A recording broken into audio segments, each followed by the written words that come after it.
Greek and Latin borrowings. In memoriam, in memory of. The message on the pedestal begins in memoriam and then lists the names of the local young men who died in World War I.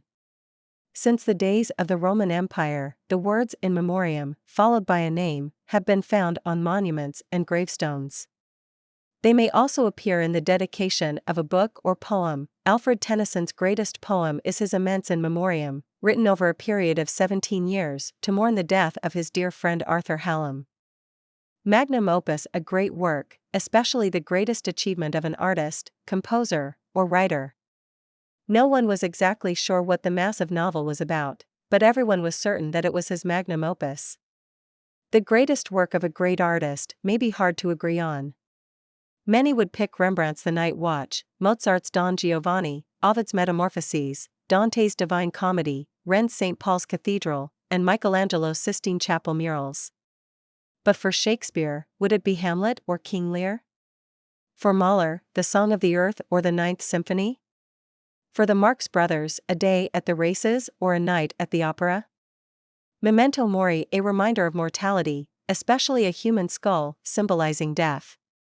The first twinges of arthritis often serve as a vivid memento mori for middle-aged jocks trying to ignore their advancing years.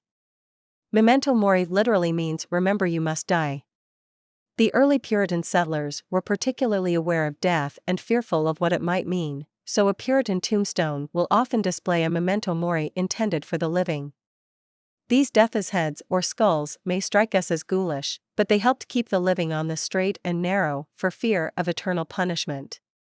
In earlier centuries, an educated European might place an actual skull on his desk to keep the idea of death always present in his mind.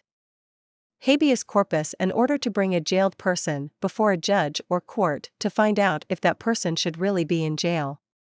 The country has a primitive legal system with no right of habeas corpus, and suspects often are shot before they ever see a judge.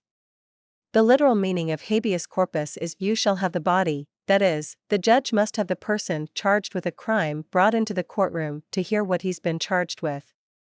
Through much of human history, and in many countries still today, a person may be imprisoned on the orders of someone in the government and kept behind bars for years without ever getting a chance to defend himself, or even knowing what he's done wrong. In England, the right to be brought before a judge to hear the charges and answer them was written into law over 300 years ago, and the US adopted the British practice in its constitution. Rigor mortis, the temporary rigidity of muscles that sets in after death. The coroner could tell from the progress of rigor mortis that death had occurred no more than 6 hours earlier. Rigor mortis, which translates from Latin as stiffness of death, sets in quickly and usually ends 3 or 4 days after death. The condition results from a lack of certain chemicals in the muscles. It may be affected by muscular activity before death as well as the external temperature. Mystery writers frequently make use of rigor mortis as a means by which the detective or the examiner can determine the time of the victim's death, which often turns out to be all-important in solving the case. Sine qua non, an essential thing. Good planning is the sine qua non of a successful dinner party. Sine qua non can be translated literally as without which, not. Though this may sound like gibberish, it means more or less without something else won't be possible. Sine qua non sounds slightly literary, and it shouldn't be used just anywhere. But it actually shows up in many contexts, including business. A solid customer base is the sine qua non to success. Show business, a good agent is a sine qua non for an actor's career, and politics, his support was really the sine qua non for her candidacy. Tabula rasa, 1. The mind in its blank or unmarked state before receiving any impressions from outside. 2. Something existing in its original pure state.